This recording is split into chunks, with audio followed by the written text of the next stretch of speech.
how to make a killing as part of the 3D printing revolution. Today's episode is brought to you by Social Pilot, the social media and marketing tool for bloggers and small businesses. Join over 20,000 social media pros at servenomaster.com/socialpilot today. Are you tired of dealing with your boss? Do you feel underpaid and underappreciated? If you want to make it online, fire your boss and start living your retirement dreams now, then you've come to the right place.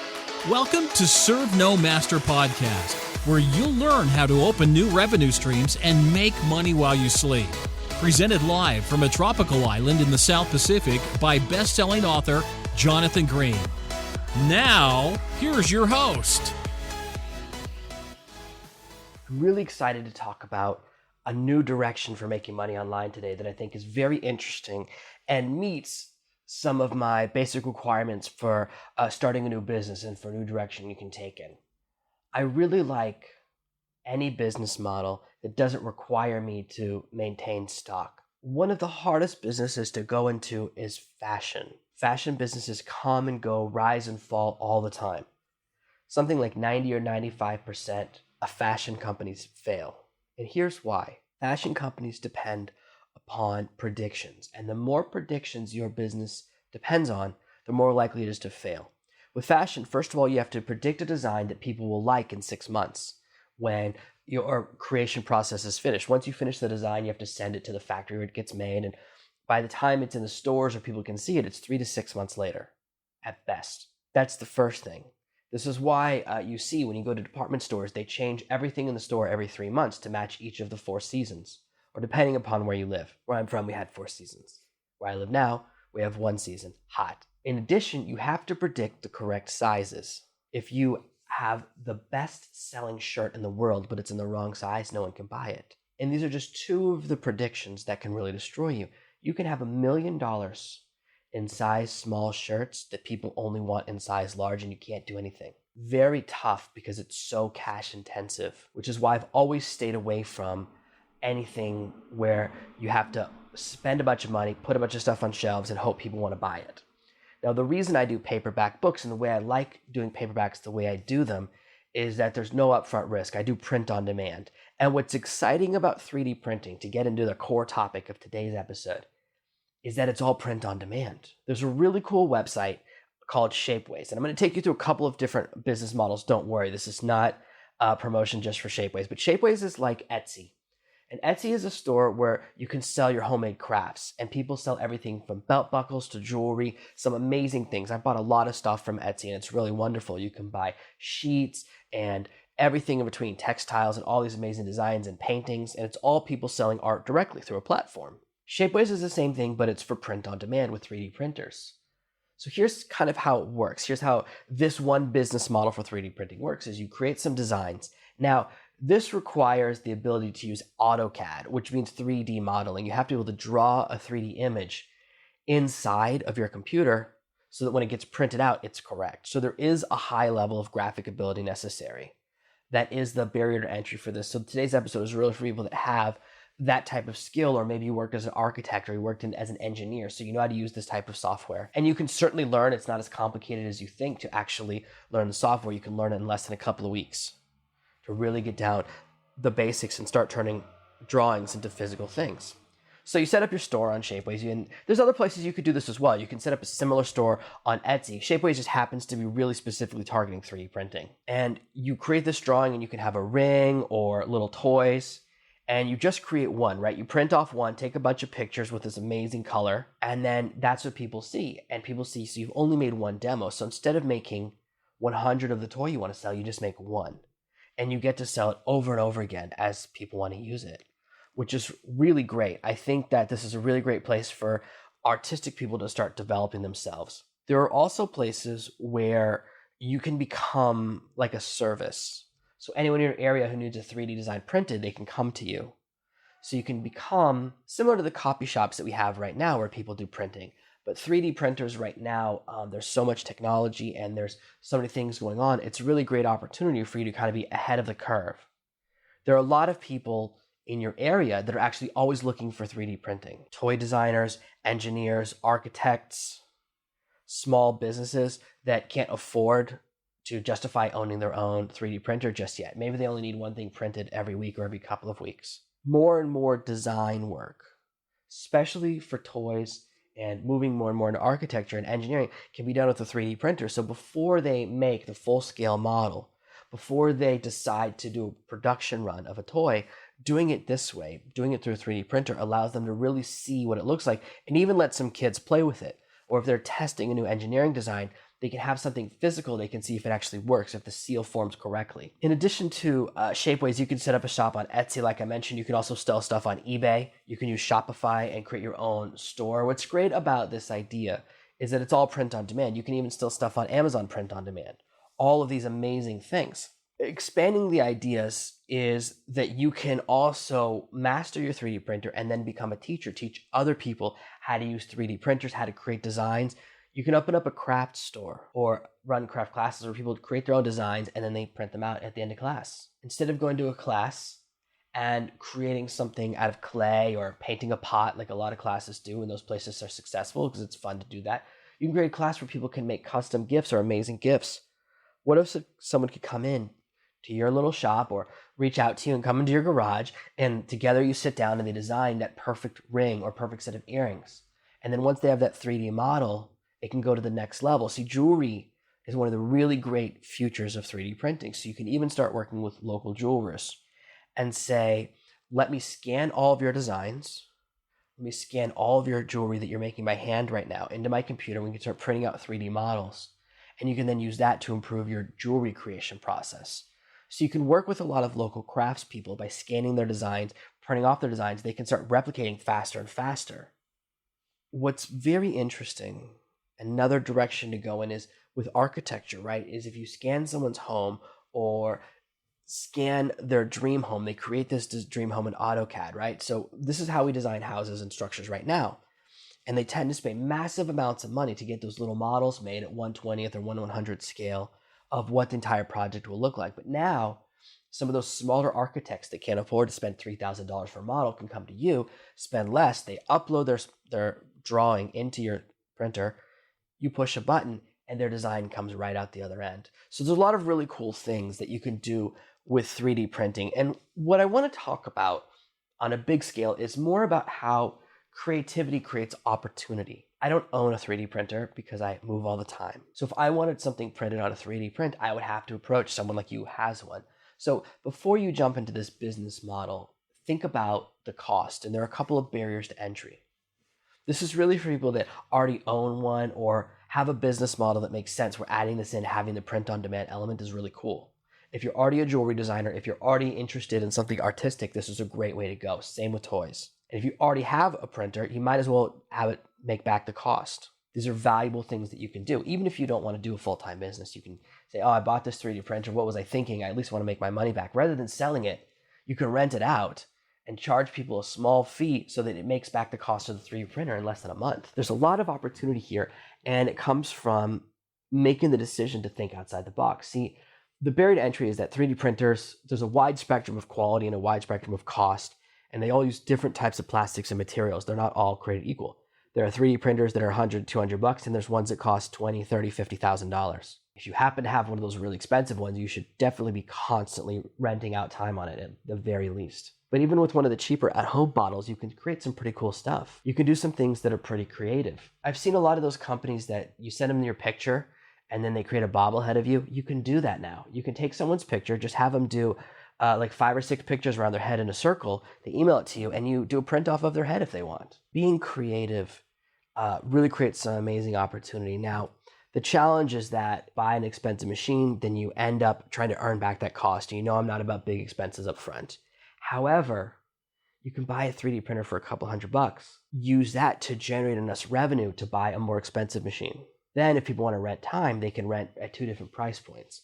So as long as you stay low cost and don't jump in and buying a $5,000 or $10,000 machine or even a $1,000 machine, you can do some pretty cool things. You can do some pretty creative things that are very interesting and moving in some directions that I like a lot. I really like the idea of anything that you only make it after people buy it. Instead of having to make 500 toys and sell 500 toys, you can make one by one. Also, there are more and more platforms and more places where you can get templates There are a lot of places selling templates, or you can rent templates, and so you can sell the finished product of a template that you bought. So there's some really cool things, and of course the rules as far as licensing will change as this market grows and develops, but it's a good opportunity right now. I feel like it's a good intersection of the barrier to entry is lowering so that more people can afford 3D printing, but no one's really taken the idea into something really big. A lot of people that I know, a lot of people in my circle of marketers are looking to move into physical products. And in fact, I've looked at a couple of ideas, and they want to create a business where they have a couple of products they design that they get built in China and for a low cost, and then they ship over and they sell via Amazon or Shopify or other platforms. One of their big struggles is in the modeling phase. So you could become someone who's in between those two spots, especially if you're an engineer, you have some design ability to say, hey, why don't you let me work on the design part before you get any tooling done? This is a really big catch point for physical products. You have to get the tooling machined and you get those pieces so the parts can get made. And that phase can be quite expensive. And sometimes people, I've seen this is brutal. They create a design, it's pretty good, they get the tooling done, and then they realize that version 1's not that good, they need version 2. You can be there and help them design version 1. And the cool thing is 3D printers now can make stuff good enough to sell. The plastics are hard enough. They're doing more and more technology there. They're way beyond where they were like 5 or 6 years ago. You can create very strong designs. And in fact, there's even printers that do carbon fiber printing, which is where they print something that's even stronger than aluminum and has a better weight ratio. I was watching a television show a couple of weeks ago. It's another one of those shows where people invest. I'll admit it right now.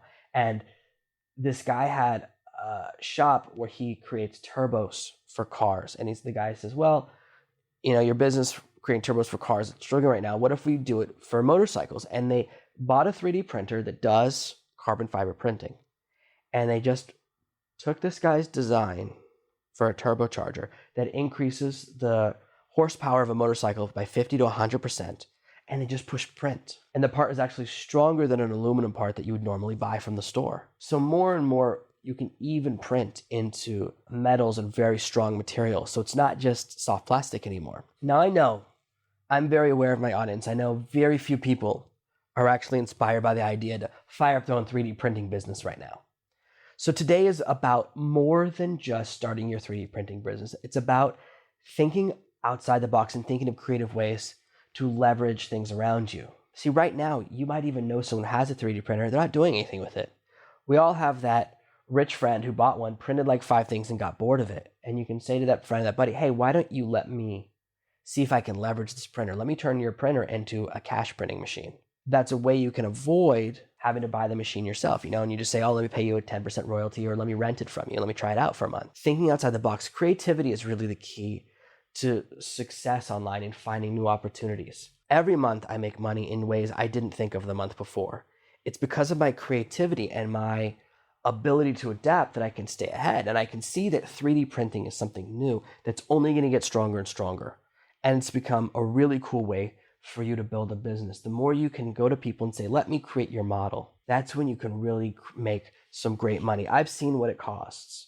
For anyone in the physical space, okay, this is the next space, this is my next business model for you, is you find people that are creating physical products, that are doing inventions, the same people that 2 years later they're appearing on TV trying to get their round of investment. The design phase where they go to a design firm that builds stuff out of clay or does all those things, they spend tens of thousands of dollars. I used to watch this TV show about investment quite a few years ago. I think it got canceled. It was following a group of people that were designing apps. I think all of the apps on the show failed. So maybe that's why the show isn't on anymore. And one of the designs was they were creating a scale that you could put your iPhone on. You would rest your phone on top of the scale, then you would stand on it and it would use the internal machinery in your iPhone to measure your weight, your balance, and a bunch of other factors. And then it would tell you how long you had to live. It ended bleak. It turned into how long until you're dead. But the idea was they wanted to create a scale, like same thing you buy for like $3 to weigh yourself at the grocery store. They wanted you to buy a scale that you would then place your iPhone on, so the iPhone would become the brain. They hired the place to design several different shapes for the scale. And before they'd even raised their next round of funding, they owed this place $75,000. And the design, while it looked cool, it did not look $75,000 cool. design firms, and I understand why they're expensive, because they have 20 or 30 engineers, they're using lots of machinery that's very expensive. More and more design firms will eventually shift to what I'm talking about and eventually start using 3D printing. It's a way to control cost. But if you can take someone who's good at doing the design and simply needs to turn their design into a demo product, that could be what you do. That could be a place where you fill the market, especially if you live in a place where there's a lot of inventors. The amount of money inventors spend is crazy sometimes. I've seen people that are barely making it by spend $25,000 on getting a couple of designs printed out because they don't know what they're doing. And so they think that that price is reasonable. Whereas they can come to you, you can print it out for $500 and it just takes you one day and it costs you like $8. So you've still walked away with like $492 profit. You're still doing great. And this could be a really great area to approach. So I would consider looking at meetup groups for inventors or for product creators and designers and start partnering up with those types of people saying, hey, why don't you let me help you create your first round of designs? Let me help you print off your awesome design. So there's a lot of opportunities. I want you to think about, every time you hear about a new technology, how you can move it forward. You know, now everyone again is talking all about virtual reality. And that's a technology that I'm not that sure about. I'm going to wait. I'm the kind of person that likes to wait a couple of years before I think about jumping into something. Everyone thinks it's going to be the new wave. But do you remember 3 or 4 years ago when everyone was selling 3D TVs? How many people do you know who watch 3D movies at home? Everyone I know who has a 3D TV watched Avatar once at home and then never used their 3D goggles again. And before we get caught up in this whole 3D bandwagon, right? This whole new virtual reality bandwagon. I remember when virtual reality first came out 20 years ago, there was virtual reality stuff when I was in high school. And people were so excited about that technology. And then it died because it wasn't good enough. My neighbor, who's an expert on video games and expert on technology, actually thinks that until you can get 4K in each lens, the technology won't tip. He thinks that's going to be the tipping point. And he could be dead right. So if you're listening to this a few years in the future and that was the tipping point, well, my friend predicted it. Before you get all caught up about today's technology, it's really great to look at what was good from last year and how you can leverage it because the cost drops to the floor. I remember when a DVD player was $2,000 and now they cost what, $1, $5? You can get them all over town. Technology, once it becomes ubiquitous, the price drops to the floor. Things that we could never have afforded a few years ago are now so cheap. I remember when the first CD burners came out, putting a CD burner in your computer was like $1,000.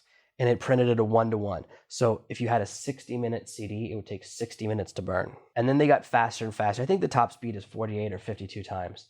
So then a few years later, for $50, you could get one that would print that same CD, burn that same CD in 3 minutes. And now no one even buys CD burners anymore. Technology comes and goes. So we want to look at longevity and think about how we can leverage something for our business. Now, I could be wrong, and maybe virtual reality will work this time and everyone will fall in love with it. I think that people are very excited about the idea of it, but I don't hear a lot of people talking about using it every day. Now, the reason, and I know that we're going off the beaten trail a little bit, the reason that I'm unsure of that technology is because it's isolating. See, the reason 3D glasses didn't work, I think, is you're sitting next to your family and you're all watching a movie, but you're all by yourselves because you're all locked into these glasses. You can't even look at each other. And virtual reality is even worse. You're playing a video game or watching a movie, but you're totally in isolation. So I think that that will limit the technology. I think that people don't want to be so isolated. Maybe people who are by themselves all the time. But as someone, I've got 2 young kids and I like spending time with my family. That to me, I think is a technology limitation. The cool thing about 3D printing, the reason I like that direction for technology is that the barrier to entry is much lower. Designing software, some program or an app for virtual reality glasses is going to cost you hundreds of thousands or millions of dollars. I don't like that huge expenditure up front on an unproven technology. But 3D printing, the technology has been around long enough that I trust it. You can buy a machine for an affordable price without going crazy. You can then use the profits from that machine to buy a more expensive machine and work your way up until you have that $50,000 machine that you paid for profits from your last machine. And the fact that you can print to carbon fiber and stronger metals now means you can start doing really amazing things with those more expensive machines. And it's print on demand, which I just love. I love anything where I can sell something and then after you've paid me for it, then I go and make it. That's wonderful. That's really the business model we want to look at. So when you're looking at new technology and if you're thinking about going into stuff, whether it's clothes or anything else, this is a great idea. I think that eventually technology will move into more and more print on demand with clothing as well. I think clothing printing is probably 5 to 10 years away. This is kind of why I'm talking about this now. I'm thinking about wave of the future with you. There's direct print to shirt printing right now for designs. there's direct embroidery on demand services right now. Those have been in the mall for ages, but now they sell embroidery on demand directly through websites. And in fact, I'm going to start selling some cool Serve to Master embroidery on demand stuff, mostly because I want to wear it myself. I want to create some cool stuff for myself, and then I'll let other people have it too if they want. I think that shirts and clothing more and more, because fabric, the way it's generated, right, it comes out of a loom. It comes out of something that's very similar to the structure of printer. So you can take a spool of thread or cloth and run something through it. There's some issues as far as cutting or how they'll actually generate the shirt, right? Because shirts right now, you make the fabric and then you cut it. But if you can print out the clothing perfectly in the shape in advance, we'll get there. So I think it's a combination of loom technology and a few other things that will eventually become the wave of the future. And if you're on board now with 3D printing, and if you're listening to this episode in 4 or 5 years, I think the same thing will happen with printing clothing on demand, and it's going to become the wave of the future, the on-demand economy. This is a way to understand that technology and to enter new markets without the massive outlay that they used to require. And these are some really cool and very simple 10 different ways you can make money from your own 3D printer. Thank you for listening to this week's episode of Serve No Master. Make sure you subscribe so you never miss another episode. We'll be back tomorrow with more tips and tactics on how to escape that rat race. Head over to servenomaster.com/podcasts now for your chance to win a free copy of Jonathan's bestseller, Serve No Master. All you have to do is leave a 5-star review of this podcast. See you tomorrow. Thank you for listening to this episode of the Serve No Master podcast. Make sure to subscribe so you don't miss a single episode.